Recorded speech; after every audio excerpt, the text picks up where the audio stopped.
Hello students, आज मैं class 9 science के सैम्पल पेपर के बाकी क्वेश्चन सॉल्व कराने वाली हूँ। मैंने पिछले वीडियो में 1 से 10 तक क्वेश्चन सॉल्व कराया है और ये 11 से 20 तक क्वेश्चन मैं आज सॉल्व कराऊंगी। हो सके तो इसमें 11 से 20 नहीं 11 से 18 तक ही क्वेश्चन सॉल्व कराऊंगी। 2 क्वेश्चन डायग्राम बेस्ड है तो वो मैं बाद में कराऊंगी। तो उससे पहले अगर आपको ये हमारा वीडियो अच्छा लगे तो वीडियो को लाइक और चैनल को सब्सक्राइब जरूर करें। और अभी तक आपने कोर्स ज्वाइन नहीं किया है तो कोर्स जरूर ज्वाइन कर लें। उसमें ओलंपियाड रिलेटेड बहुत सारे क्वेश्चंस कराए जाते हैं और उसमें बहुत कुछ सिखाया भी जाता है। वो बेहतरीन कोर्स है, सिर्फ 200 रुपीज़ का वो कोर्स है। आप उसे जल्दी से ज्वाइन करें, उनका लिंक डिस्क्रिप्शन में है। तो बिना किसी देरी के हम क्वेश्चन स्टार्ट करते हैं। तो अब हम लोग करेंगे क्वेश्चन नंबर 11। क्वेश्चन नंबर 11 में क्या बोल रहा है question? A solution contains 20 gram of glucose and 35 gram of salt in 445 ml of water. Calculate the mass percent of glucose. इस क्वेश्चन का मतलब है क्या? देखो, एक घोल है, ठीक, एक सॉल्यूशन है जिसमें क्या है 20 ग्राम।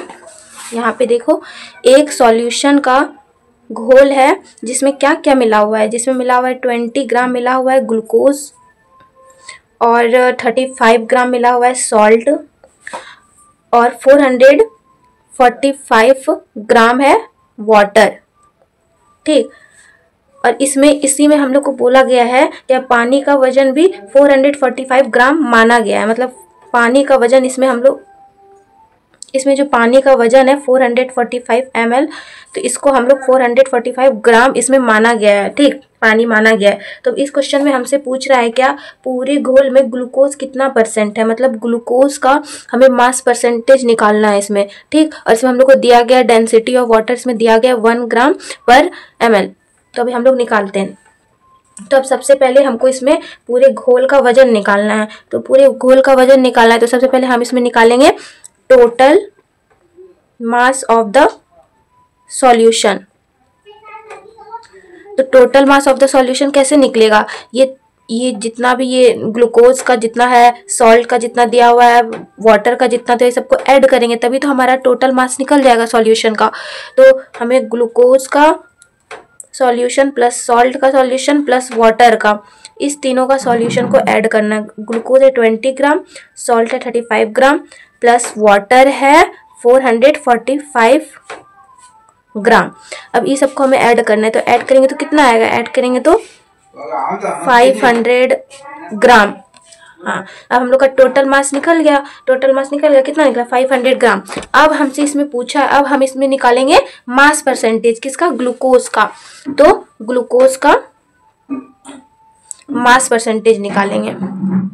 मास परसेंटेज ऑफ ग्लूकोज कैसे निकलेगा? इसका फॉर्मूला क्या होता है निकालने का? इसका फॉर्मूला है mass of glucose divide by total mass of solution into 100। यही तो है फॉर्मूला, यही तो है मास परसेंटेज निकालने का फॉर्मूला। तो इसमें क्या है? इसमें मास ऑफ ग्लूकोज का मास कितना दिया हुआ है? यहाँ देखो, ग्लूकोज का मास कितना दिया हुआ है? 20 ग्राम ऑफ ग्लूकोज, 20 दिया हुआ है। ग्लूकोज का मास कितना है? 20।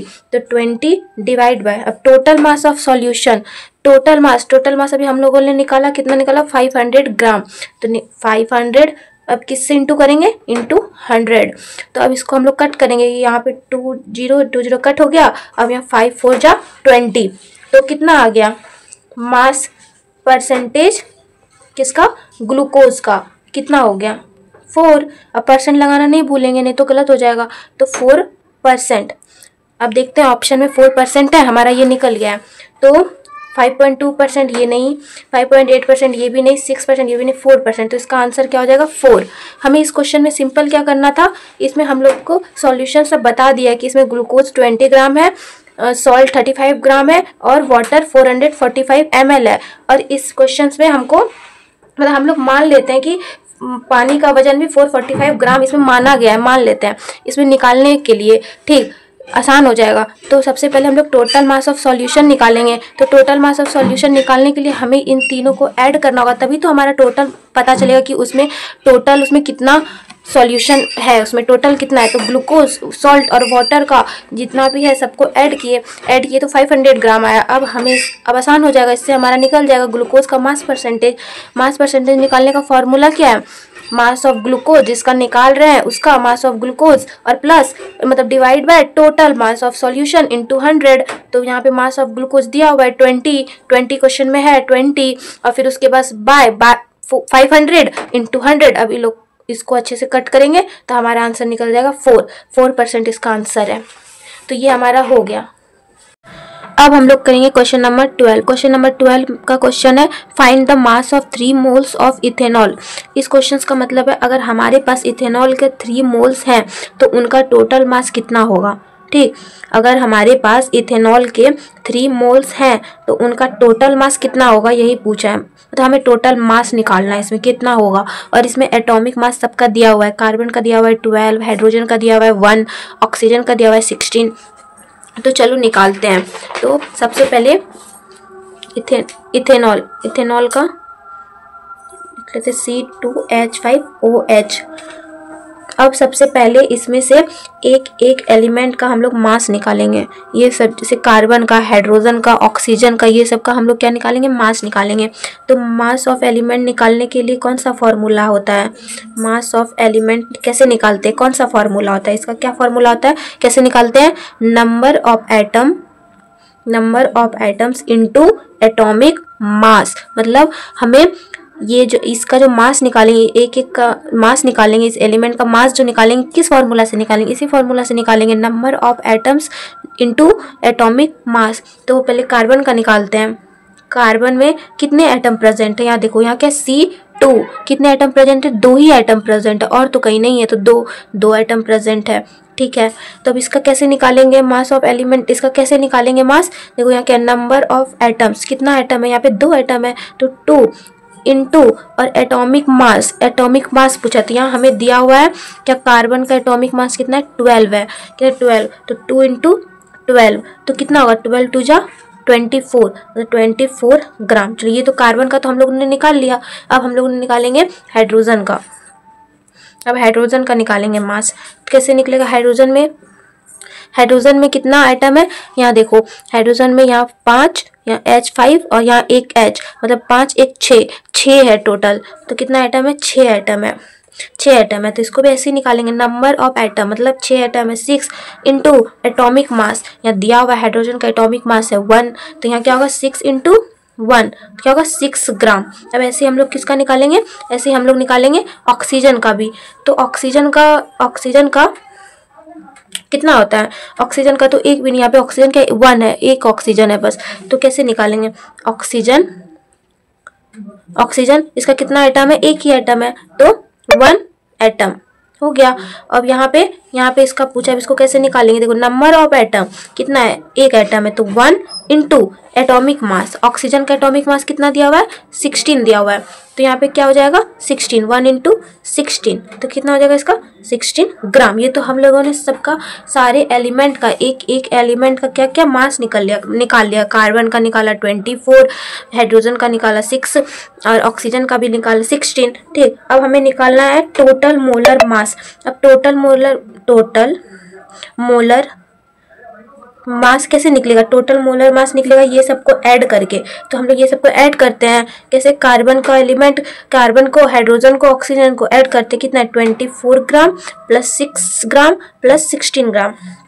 तो ये सबको ऐड करते कितना होगा, ये सबको ऐड करेंगे तो 46 ग्राम होगा। यूनिट लगाना ना भूले, क्या होगा पर मोल। ठीक, मोलर मास निकाल रहे हैं ना, तो क्या होगा इसका 46 ग्राम पर मोल। देखो 1 मोल इथेनॉल का मास क्या है, यहाँ पूछा 1 मोल इथेनॉल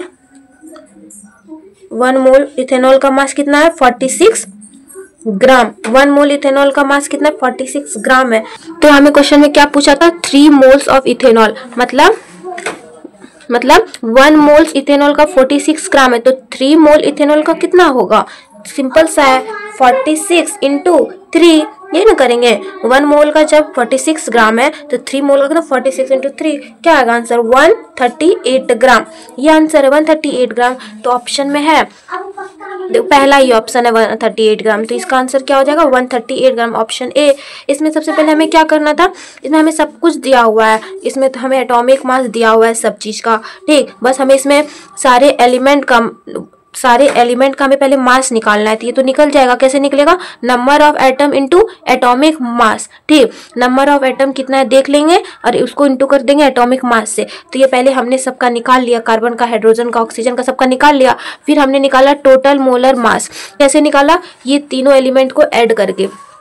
तो कितना आया? 46 ग्राम पर मोल। कितना आया? इतना आया। अब हमने देखा कि 1 मोल इथेनॉल का मास है 46 ग्राम, तो 3 मोल इथेनॉल का कितना होगा? तो 3 इंटू 46 मतलब 138 ग्राम। तो इसका आंसर क्या होगा? Option A. ठीक, अब हम लोग करेंगे क्वेश्चन नंबर 13। क्वेश्चन नंबर 13 में क्या है? क्वेश्चन नंबर 13 में है calculate the ratio of the masses of the combining elements of hydrogen chloride. मतलब इसमें पूछा है हाइड्रोजन क्लोराइड एक कंपाउंड है, ठीक, जो क्या है? जो हाइड्रोजन और क्लोरीन दो एलिमेंट से मिलके बनता है। हाइड्रोजन क्लोराइड एक कंपाउंड है जो हाइड्रोजन और क्लोरीन दोनों दो एलिमेंट से मिलके बना है। इस क्वेश्चन में हमसे यह पूछ रहा है कि जब हाइड्रोजन और क्लोरीन आपस में मिलकर HCl बनाते हैं, जब हाइड्रोजन और क्लोरीन आपस में मिलकर क्या बनाते हैं? HCl बनाते हैं, तो दोनों एलिमेंट का मास किस रेशियो में होता है? ठीक, हमें ये बताना है कि दोनों एलिमेंट का मास किस रेशियो में होता है। ठीक, तो देखो हाइड्रोजन क्लोराइड में क्या होता है? एक एटम होता है, देखो एटॉमिक मास ऑफ H मतलब 1, हाइड्रोजन का एटॉमिक मास 1, और atomic mass of chlorine, chlorine जिसको नहीं पता इसको बता देते हैं, क्लोरीन का एटॉमिक मास कितना होता है? 35.5। ठीक, अब यहाँ पे देखो हाइड्रोजन क्लोराइड में क्या होता है? क्या होता है हाइड्रोजन क्लोराइड में? एक एटम हाइड्रोजन का है, ये एक एटम हाइड्रोजन का है और एक एटम क्लोरीन का है, इसलिए मास वही होगा जो सीधा एटॉमिक मास है। ठीक, तो मास वही होगा जो सीधा एटॉमिक मास है, मतलब एटॉमिक मास जो है वही मास होगा। ठीक, तो अभी हम इसमें मास रेशियो कैसे निकालेंगे? मास रेशियो कैसे निकालें? मास रेशियो अभी हमने क्या बोला? जो भी मतलब जो मास होगा वही एटॉमिक मास होगा। ठीक, इसलिए मास वही होगा जो एटॉमिक मास होगा, मतलब एटॉमिक मास 1 है तो मास भी क्या होगा? 1 ही होगा। तो कैसे करेंगे? हाइड्रोजन रेशियो क्लोरीन, तो यहाँ 1:35.5 मास रेशियो यही आ गया। ये तो बहुत आसान सा सवाल था। मास रेशियो क्या आ गया? 1:35.5, क्योंकि हमने यहाँ पे क्या देखा? हमने यहाँ पे देखा क्या? मास वही होगा जो एटॉमिक मास होगा, मतलब एटॉमिक मास जो होगा वही मास होगा डायरेक्ट। तो हम लोग डायरेक्ट मास रेशियो निकाल सकते हैं कि हाइड्रोजन प्लस क्लोरीन कि दोनों तो एक ही होगा, तो सीधा हो जाएगा मास रेशियो हाइड्रोजन का 1, क्लोरीन का 30.5, तो मास रेशियो आया 1:35.5। ठीक, लेकिन यहाँ देखो, यहाँ ऑप्शन में ये डायरेक्ट नहीं दिया हुआ है। ठीक, ऑप्शन में यही रेशियो सीधा नहीं दिया है, लेकिन इसे 2 से गुना करेंगे। कैसे करेंगे गुना?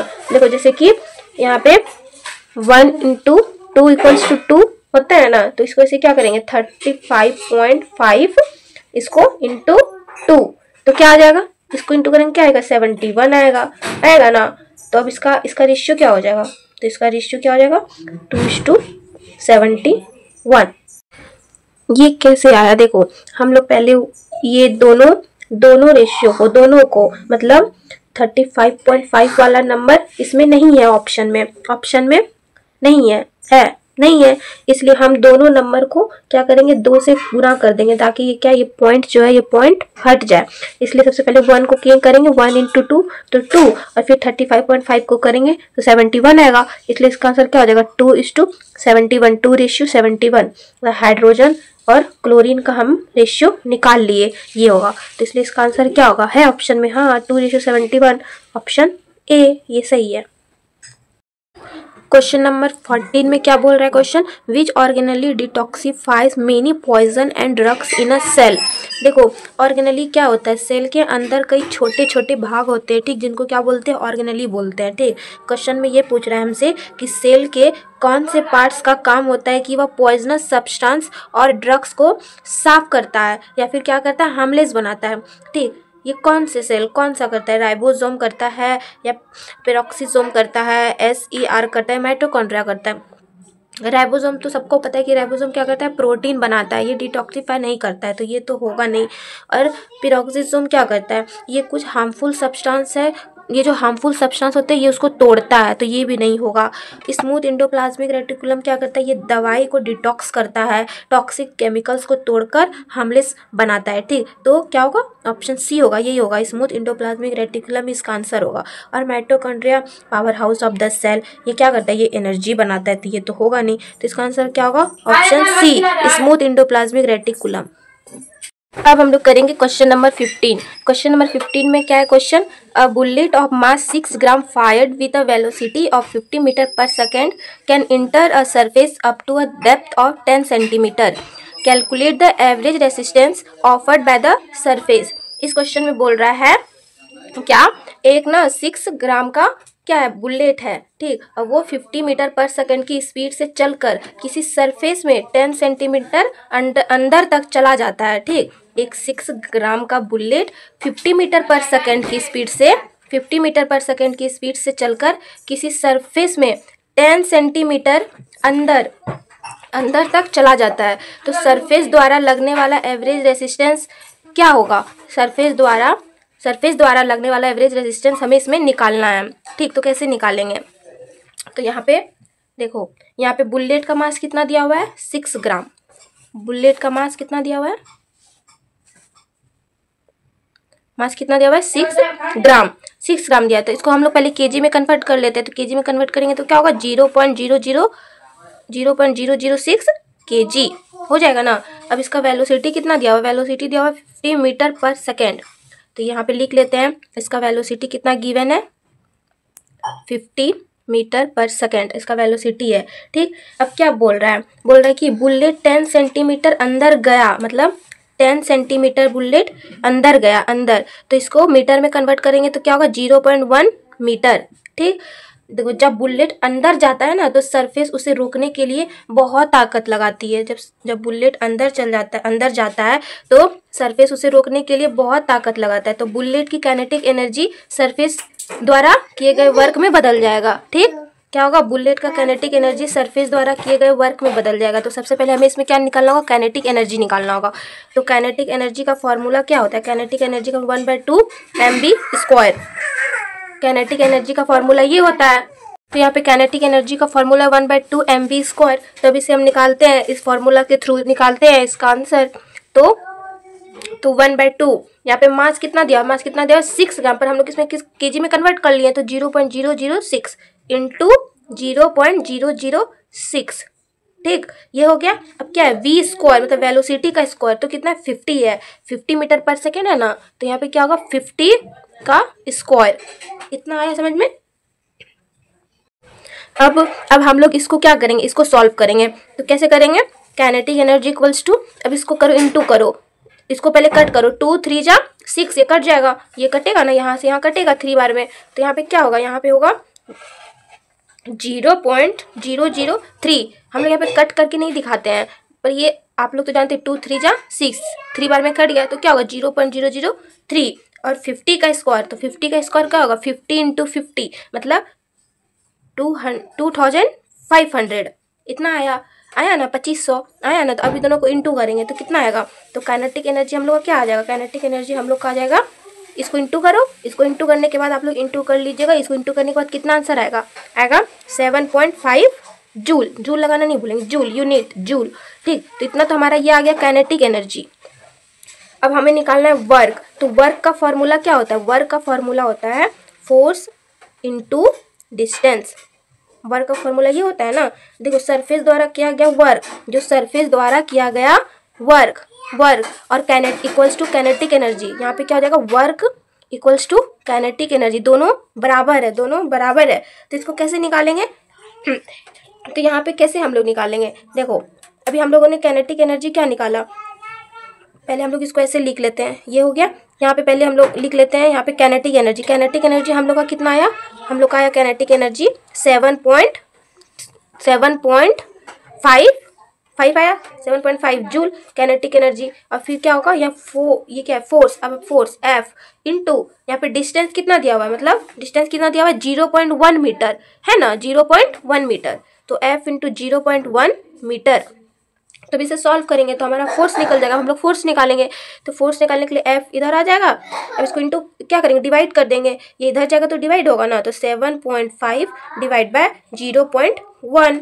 अब फिर इसको डिवाइड करेंगे तो कितना आएगा, इसको डिवाइड करेंगे तो ये खत्म, तो equals to 75 newton. Newton force का यूनिट क्या लगेगा, न्यूटन एन लगे, न्यूटन लगेगा, तो 75 इसका क्या हो जाएगा, आंसर हो जाएगा। तुम देखते हैं ऑप्शन में हमारा 75 है, 50 तो नहीं होगा, 60 भी नहीं होगा, 125 भी नहीं होगा, यहाँ 75 है, तो इसका आंसर क्या हो जाएगा, 75 न्यूटन, ऑप्शन सी। इतना समझ में आया? ये सिंपल सा ये क्वेश्चन है, बहुत इजी है। ठीक, पहले हमें काइनेटिक एनर्जी निकालना है, और काइनेटिक एनर्जी जो फोर्स सरफेस द्वारा किया गया वर्क वही हो जाएगा kinetic energy, equals to kinetic energy. तो सबसे पहले हम लोग क्या करेंगे, काइनेटिक एनर्जी को इधर ला देंगे, तो kinetic energy equals to force into distance. ठीक, kinetic energy equals to force into distance. Work equals to kinetic energy, तो यहाँ पे काइनेटिक एनर्जी जो है वही वर्क हो गया, तो यहाँ पे 7.5 joule equals to force into distance, और फिर इसको ये F इधर रहेगा, तो ये 7.5 उधर जाके डिवाइड में चल जाएगा, तो सॉरी ये इधर आके डिवाइड में चल जाएगा, तो इसका आंसर क्या हो जाएगा, 75 न्यूटन। तो ये आ गया इसका आंसर। अब हम करेंगे क्वेश्चन नंबर 16। क्वेश्चन नंबर 16 का क्या बोल रहा है question, a ball is dropped from a height of 20 metre if the energy of the ball reduces by 30% after hitting the ground, how high can the ball bounce back. इस question का मतलब है, एक बॉल है जो क्या है 20 metre height से गिराया जाता है, ड्रॉप मतलब गिराया जाता है, ठीक, 20 मीटर हाइट से। फिर इसमें बोल रहा है कि जब ये बॉल जमीन से टकराएगी तो इसका एनर्जी क्या होता है, 30% कम हो जाता है। तो अब यह बॉल कितना हाइट तक उछलेगा, मतलब a ball is drop from a height of 20 metre, मतलब एक बॉल 20 मीटर हाइट से गिराया जाता है, तो if the energy of the ball reduces by 30% after hitting the ground, मतलब जब ये जमीन से टकराएगी ये बॉल तो इसका एनर्जी 30% कम हो जाएगी, मतलब कम हो जाएगा 30%। तो how high can the ball bounce back, मतलब अब यह बॉल कितनी हाइट तक उछलेगी हमें बताना है। तो देखो बॉल का स्टार्टिंग की हाइट कितनी दी हुई है, 20 मीटर, तो हम यहाँ लिख लेते हैं, यहाँ पे H1 कितना दिया हुआ है, 20 मीटर दिया हुआ है। फिर क्या है, फिर बॉल जमीन से टकराने के बाद अपना एनर्जी 30% क्या कर देता है, कम कर देता है। तो जब 30% कम कर देगा तो उसके पास कितना एनर्जी बचेगा, तो 100% में 30% माइनस कर देंगे तो कितना बचेगा, उसके पास 70% बचेगा।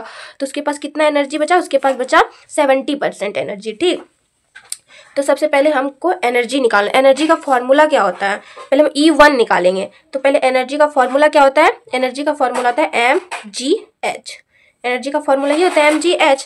m इसमें से क्या है, बॉल का मास है ये, ठीक, और यहाँ पे हमें देखो, यहाँ पे हमें g गिवन है, g कितना गिवन है, 10 मीटर पर सेकेंड, तो यहाँ हम लिख लेते हैं, यहाँ में g गिवन है 10 मीटर पर सेकेंड, है ना, पर सेकेंड। और फिर यहाँ पे h भी हमें है ही, h कितना दिया हुआ है, h फर्स्ट स्टार्टिंग का 20 मीटर दिया हुआ है, तो मतलब शुरू में कितना एनर्जी है हमें यही निकालना है। पहले हमें ये निकालते हैं कि शुरू में कितना एनर्जी है, तो पहले E1 निकालते हैं, E1 निकालेंगे तो mg, यहाँ पे पहले तो हम लोग हाइट 1 मतलब स्टार्टिंग के हाइट से निकाल रहे हैं इसलिए H1 लगाएंगे। ठीक, तो यहाँ पे देखो, यहाँ पे m बॉल का मास तो दिया हुआ नहीं है, तो m लिख लेते हैं इंटू g, यहाँ पे g कितना दिया हुआ है, 10 दिया हुआ है ना, तो यहाँ पे लिखेंगे 10 इंटू, अब हाइट कितना है 20। ठीक, तो अब इसको क्या करेंगे, इसका आंसर क्या हो जाएगा, इसका हो जाएगा कितना हो जाएगा, इसका हो जाएगा आंसर 200 मीटर। आप इसको सॉल्व कर लेना, इसका क्या आएगा 200 मीटर आएगा आंसर। ठीक, देखो अब इसमें लिखा है कि अब 30% एनर्जी कम हो गया है, मतलब कितना 30% एनर्जी कम हो गया है, बॉल टकराने के बाद कितना एनर्जी बचा, 70% एनर्जी बचा। ठीक, 30% रिड्यूस मतलब कम हो गया तो 70% बचा, तो उसके पास कितना एनर्जी बचा, 70% बचा। तो अब हम E2 निकालेंगे, कैसे निकालेंगे, देखो E2 मतलब E1 में उसके पास कितना था 30% तो कम हो गया, तो E2 कितना होगा, 70% बचेगा एनर्जी, तो यहाँ लिख देते 70%। ठीक, कितना का ऑफ E1, मतलब E1 कितना था 30% क्या कम हो गया, 100 में 30 गया था, कितना बचा 70% बचा। ठीक, तो अब इसको सबसे पहले हम लोग 70% को पहले हम लोग ऐसे निकाल लेते हैं, कैसे निकालेंगे 70/100। ठीक, तो ये ऐसे होके कितना आंसर आएगा 0.7, ऐसे हम लोग पहले इसको निकाल लेंगे 0.7। अब हम लोग निकालेंगे E2 ऑफ E1 कैसे निकालेंगे? देखो E2 इक्वल्स टू कितना है, यहाँ पे कितना आया है 0.7, ठीक, इनटू अब यहाँ पे E1 हम लोगों ने E1 कितना निकाला, E1 हम लोगों ने निकाला 200, तो इंटू 200 मीटर, तो E2 कितना आ जाएगा, E2 आ जाएगा 140 मीटर। तो अब हमारा E2 भी निकल गया, E2 भी निकल गया, E1 भी निकल गया, यहाँ E1 भी निकल गया, E2 भी निकल गया, ठीक। तो यहाँ पे E2 अब हम लोग ने E1 निकाल दिया, E2 निकाल दिया, E2 ऑफ E1 करके हम लोगों ने यहाँ पे E2 निकाल लिया 140 मीटर, ठीक, 140 m मतलब मीटर, ठीक। अब हाइट निकालेंगे, मतलब बॉल जिस हाइट तक उछलेगा वही उसका एनर्जी होगा ना, बॉल जिस हाइट तक उछलेगा वही तो उसका एनर्जी होगा, तब हम वही निकालेंगे। तो यहाँ पे हमने एनर्जी का फॉर्मूला क्या बताया था, तो पहले हम लोग E1 निकाले थे, तो अब हम लोग एनर्जी E2 मतलब बाद में अब E2, तो इसका क्या था mgh2, यही तो था फॉर्मूला।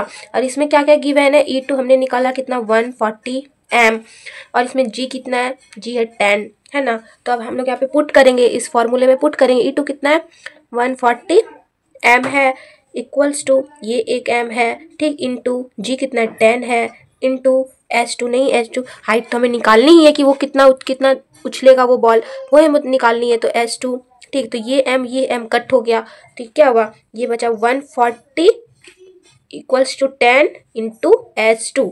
अब H2 निकालने का अब तो सिंपल है, 140/10, ये कट गया, तो कितना आएगा, H2 कितना आएगा 14 m। ये आ गया आंसर। अब देखते हैं हमारे यहाँ ऑप्शन में, ये फर्स्ट ही नंबर पे है ऑप्शन ए 14 m, तो ये इसका क्या हो गया, करेक्ट आंसर हो गया 14 m। हमें इसमें पूछा ही तो वही था, पूछा था कि यह बॉल कितनी हाइट तक उछलेगी, हमें यही बताना है कितना हाइट तक उछलेगा 14 मीटर, तो इसका आंसर हो जाएगा ए। अब करेंगे क्वेश्चन नंबर 17। क्वेश्चन नंबर 17 में क्या है question, in a tank 10 full ripples are produced in 1 second. If the distance between a crest and the next draw is 20 centimeter, find the velocity of the wave. इसमें पूछा है एक tank में पानी की सरफेस पर 10 पूरी वेव्स 1 सेकंड में बन रही है, ठीक। क्या बोल रहा है, एक टैंक में पानी के सरफेस पर 10 पूरी रिपल्स 1 सेकंड में बन रही है, 10 full ripples are produced in 1 second, 10 पूरी रिपल्स 1 सेकंड में बन रही है, ठीक। यहाँ पूछा है if the distance between a crest and the next draw is 20 centimetre, ठीक। इसमें पूछा है क्रेस्ट मतलब क्या था, ऊंचा हिस्सा, ड्रॉ मतलब नीचे का हिस्सा, ठीक। यहाँ पूछा है ऊंचा हिस्सा और नीचे हिस्सा के बीच की दूरी कितना है, 20 सेंटीमीटर है, तो find the velocity of the wave. और हमें इस क्वेश्चन में क्या निकालना है, वेव की स्पीड निकालनी है, तो निकालते हैं। तो यहाँ क्वेश्चन में क्या कहता है, क्वेश्चन में कहता है कि क्रेस्ट से अगली ड्रॉ की दूरी कितना है, 20 सेंटीमीटर, ठीक। यानी ये सिर्फ आधी वेव है, इसलिए पूरी वेव निकालने के लिए हमें क्या करना होगा, लैम्डा निकालना होगा, मतलब 20 इंटू 2, तो कितना आएगा 40 सेंटीमीटर, ठीक। क्योंकि 20 सेंटीमीटर यहाँ आधा दिया हुआ है, ये आधी वेव है, इसलिए हमें पूरा निकालने के लिए इसको क्या करना होगा, 2 से इंटू करना होगा, तो हमने पूरा निकाला। अब हम लोग सेंटीमीटर को मीटर में बदलेंगे, तो कैसे, तो 40 सेंटीमीटर को जब मीटर में बदलेंगे तो 0.40 मीटर होगा कि नहीं होगा, 0.40 मीटर होगा। अभी हमने क्या किया, यहाँ पे 20 सेंटीमीटर ये आधा वेव है, तो हमें यहाँ पे पूरा निकाल लिया 40 सेंटीमीटर निकाला पूरा, और सेंटीमीटर को मीटर में कन्वर्ट कर दिया, तो क्या हुआ 0.40 मीटर हुआ ना। तो हम लोग क्या करेंगे, यहाँ पे क्या दिया हुआ है, 1 second in a tank 10 full ripples are produced in 1 second, 1 second में 10 वेव्स बनती है, ठीक। 1 सेकेंड में 10 वेव बन रही है, ठीक। तो इसका फ्रीक्वेंसी क्या हो जाएगा, 10 हो जाएगा, ठीक। तो अभी हम लोग को फॉर्मूला के थ्रू निकालते हैं, वेलोसिटी का फॉर्मूला क्या होता है, F इंटू लैम्डा होता है ना। तो अब इसमें वैल्यू डालो, V कितना है, यहाँ लिख लो, V कितना है, V है 10, है ना। वेलोसिटी निकालो पहले, वेलोसिटी यहाँ पे कुछ गिवन नहीं है, F है 10, फ्रीक्वेंसी है 10, तो वेलोसिटी कितना होगा 10 इंटू F है 10 दिया हुआ है 10, और लैम्डा भी हमने कितना निकाला ना 0.40 मीटर, तो यहाँ पुट करो 0.40, ठीक। तो क्या हो जाएगा वेलोसिटी, इसका आंसर क्या हो जाएगा, 4 मीटर पर सेकेंड, ठीक। वेलोसिटी हमने निकाल लिया 4 मीटर पर सेकेंड, तो यही तो आंसर है। तो ये क्या है, आंसर है। देखो सिंपल सा इसका मैं तुम्हें एक आसान है, सोचो तुम कि एक लाइन दो हिस्सों में कटा हुआ है, ठीक। एक लाइन है जो दो हिस्सों में कटी हुई है, अगर आधा हिस्सा ऊपर का 20 सेंटीमीटर है तो पूरी लाइन कितना होगा। जैसे कि ये एक लाइन है, इसको हम लोग हाफ में कट कर दिया और ये ऊपर का लाइन 20 सेंटीमीटर का है, तो ये भी तो 20 होगा ना, होगा कि नहीं, होगा कि नहीं। तो क्या करेंगे, पूरा निकालने के लिए 20 × 2 करेंगे तो 40 हो जाएगा। तो ये बस बिल्कुल यही वेव में हुआ है, मतलब ये ही वेव में सेम यही हुआ है, ठीक। तो इसका आंसर क्या हो गया, 4 मीटर पर सेकेंड। तो यहाँ देखो इसका आंसर क्या है, 4 मीटर पर सेकेंड, एकदम सिंपल है। क्वेश्चन नंबर 18, क्वेश्चन नंबर 18 का सिंपल सा क्वेश्चन है, which of the following is different from the others based on the number of cotyledons in seed. मतलब इसमें क्या है कि नीचे दिए गए बीजों में से कौन सा बीज के कॉटिलेडन्स की संख्या के आधार पर बाकी से अच्छा है, ठीक। क्या है क्वेश्चन का मतलब, नीचे दिए गए बीजों में से कौन सा बीज मतलब सीड, कौन सा बीज के कॉटिलेडन्स की संख्या के आधार पर बाकी से अच्छा है। तो ग्राम मतलब चना होता है, ये क्या है, ग्राम चना, ये क्या है, ये डाइकोटिलेडन्स, इसमें 2 पत्ते वाला बीज होता है, 2 पत्ती वाला बीज होता है ग्राम। तो ग्राम, अब ये क्या है, वीट मतलब गेहूं, ये क्या है, ये मोनोकोटिलेडन्स मतलब एक पत्ते वाला बीज है। राइस क्या है, चावल, ये क्या है, मोनोकोटिलेडन्स, ये भी एक पत्ती वाला बीज है। फिर क्या है, मेज क्या है, मेज भी है मक्का, मतलब मोनोकोटिलेडन्स, एक पत्ती वाला बीज है। तो देखो ये वीट भी मोनोकोटिलेडन्स, राइस भी मोनोकोटिलेडन्स, मेज भी मोनोकोटिलेडन्स। तो इसमें सबसे अलग क्या है, ग्राम ही है ना, ये क्या है, ये डाइकोटिलेडन्स, 2 पत्ती वाला बीज, इसलिए क्या होगा, ऑप्शन ए होगा। इसका आंसर क्या होगा, ग्राम, ठीक।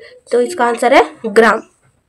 तो आज मैंने 11 से लेके 18 तक के सारे क्वेश्चन सॉल्व कराए हैं और अभी हमारे 2 क्वेश्चंस बाकी हैं, वो डायग्राम बेस्ड है उसमें, तो मैं वो कॉपी में नहीं बता सकती हूँ। और ये मुझे सॉल्व कराने, ये मुझे बताना था सॉल्व करा के, इसलिए मैं कॉपी में बता रही हूँ, पर वो डायग्राम वाला मैं नहीं बता सकती हूँ कॉपी में, उसमें बहुत सारा ये डायग्राम है, तो मैं आपको बाद में बताऊँगी। तो अगर आपको ये हमारा वीडियो अच्छा लगे और ये समझ में आए तो वीडियो को लाइक करें, चैनल को सब्सक्राइब करें और कमेंट में ज़रूर बताएं कि आपको कैसा लगा, क्योंकि आपका कमेंट ही हमें मोटिवेट करता है। Thank you.